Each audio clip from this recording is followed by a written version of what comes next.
Kamba twaleko mu shopping yange ekoleddwa olunaku olwaleero. Inze buli lwakutaano kyentegeeza buli weekend imbaako n'ebintu ebitono bye neetaaga nga nze omwana omuwala ate nga birina okuba nga bintuukako mu budde. Ebintu ebyo ebimu bakama bange babigula kubanga it's a must, ebirala nze mbyetuusaako ng'omwana ow'obuwala.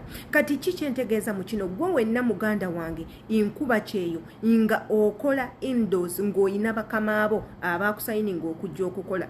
Totuulanga wansi ng'oyina ekintu kyo weetaaga. Mukama wo wagaana okukikuwa, kwatako ku ssente ezizo entonotono obeere nga weeteekamu ebintu bineeno. Byegulire osobole okutambuza obulamu. Eno gye wajja tewajja kubonaabona, wajja kukola ate nga kikkakatako. By all means okwesanyusanga ggwe omuntu. Wano wennyini ku YouTube channel yaffe amanya yenze Shila Adita, woba tonaba kubanga osubscribinga eno video togenda giviewinga ate nga ya makulu nnyo. Wabula gwe ya subscribinga edda inkwagala nnyo, you always at heart. Mwebale nnyo kunjagala, mwebale nnyo kunsupportinga. Teweerabira akadde akali awo waggulu kankizo nnyo ka makulu kakoonemu akadde ako. Buli video eneeba etuula ku eno channel egenda kubanga ekutuukako direct.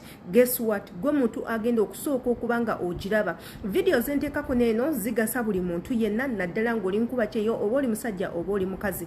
Olunaku olwaleero ngenda batwalako mu shopping list yange ebintu bye shoppinze olunaku olwaleero bye neetaaga.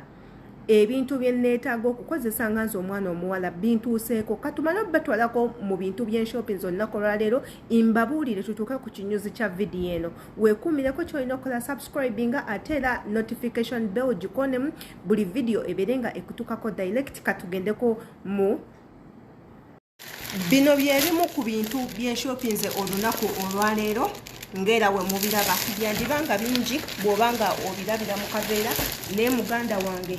Trust me kunze bitono. Katusooke tubeere nga tubipangulula tulabe biki ebiri mu kaveera. So guys, ebintu mazo bijjamu mu kaveera mazo ku unpackinga. Katulabeko kimu ku kimu biki byenguze. Inguzeyo indomie, inguzeyo box 2 enene. Nze si buli dakiika nti nno ndi omuceere nkyusaamuko. Buli weekend indyayo indomie. Ne neegulirayo biscuits, inguzeyo box 2 zineno biscuits inzirya buli wembeera free nenjijayo ka packet kamu nembeera nga ndya. Neeguliddeyo ko ku ddagala eryoza munda muneeno mu kifuba enfuufu gyekoma okuyingira olina okuba nga oyoza system. Neeguliddeyo ku mint ow'amannyo, saagala kulwala mannyo gyokoma okozesa kano eno mint liquid ekuyambako okutta obuwuka bwonna obusobola okulwaza amannyo goteekako n'okukuwa akawoowo akalungi buli w'obanga ossa eri mmwe abalina ekizibu ky'akamwa. Neeguliddeyo shampoo.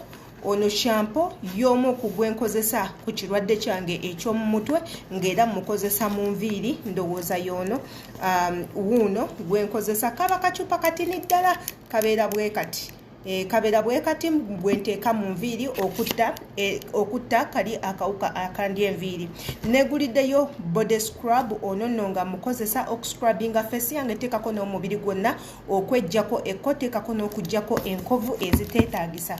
Neeguliddeyo ko ka body spray era nga nguze Baby Johnson. Ono nno anyambako okuvaamu ekiwoowo ekibi eky'omubiri. Buli we tunaaba sabbuuni ono amanyi okutusigalako ku skin.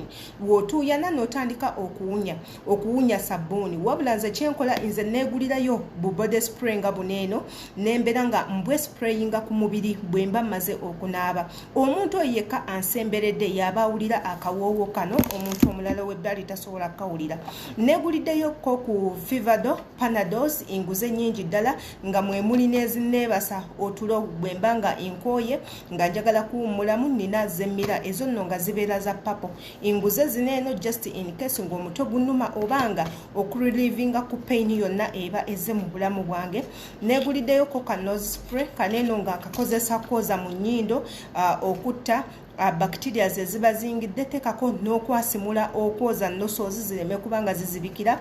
Neeguliddeyo ko ku vitamins. Kati nno ono Vita Life mulimu capsules ez'enjawulo zikuyamba kuzaamu birungo mu mubiri gwo. Ebyo byonna bye wafiirwa zibeera zifaanana bwe ziti. Engazi neeno era nsuubira buli mukozi yenna zino empeke ozeetaaga beera nga weegulirayokko osobola okubanga omirako kijja kuyambako okudda ewaka nga omubiri gwo gwonna gukyalimu ebiriisa byonna. Jjukira eno gye tukolera environment mbi tetufevalinga ngaffe abajja okukola. So neeguliddeyokko ne ku 7up ono nno nga nywako bwendya nenzikuta manyi okunywayokko ku 7up nanyamba okubanga infulumya gaasi oyo aleme kubanga anyingira mu lubuto kunsigala muso neyambisa 7up. Eno ye shopping yange ey'olunaku olwaleero. Kyentegeeza mu kino lwaki imbalaze ebintu bino sibiraze kuba nti mbeeragirako. Njagala gwe wenna ali eyo muganda wange akola ewaka teweekubako njawulo ku ssente z'ofuna at least savingayo 100 reals. Ensi yonna gy'olimu osobola okusavingayo obusente obutono ne weetuusako obuntu bw'oyagala oleme kubeera mu ngalo oleme kuwankawanka. Eno gye wajja kukola tewajja kubonaabona tewajja kubako kye weetaaga nga tetusobola kuweebwa. Mukama wo omusaba n'atakuwa osobola okubyetuusaako. Bw'aba mukama wo mulungi ng'akuwa buli kimu ekyo nno kyebaliza mukama. Mulimu ba boosi bosobola okuteesa naye. Kati nze nga boosi owange nsobola okuteesa naye ne mugamba njagala ekintu bwe kiti ne bwe kiti ninawo akasente bwe kati ojja kunnyongererezaako tugule wamu kubanga kimukakatako okumpa ebyo bye neetaaga kubanga nabisayininga. Yadde nze ndi musawo n'ebintu ebyo tubisayininga baba balina okubituwa tukendeeze ku expense yaffe. So baganda bange eno ye shopping yange ey'olunaku olwaleero. Mwebale nnyo kubanga munfollowinga, mwebale ku subscribinga wabula ate akade akali otokeerabira kakonemu wabula nga ate ne notification gikonemu buli video enejja kuno ojja kuba ekutukako embagala nnyo.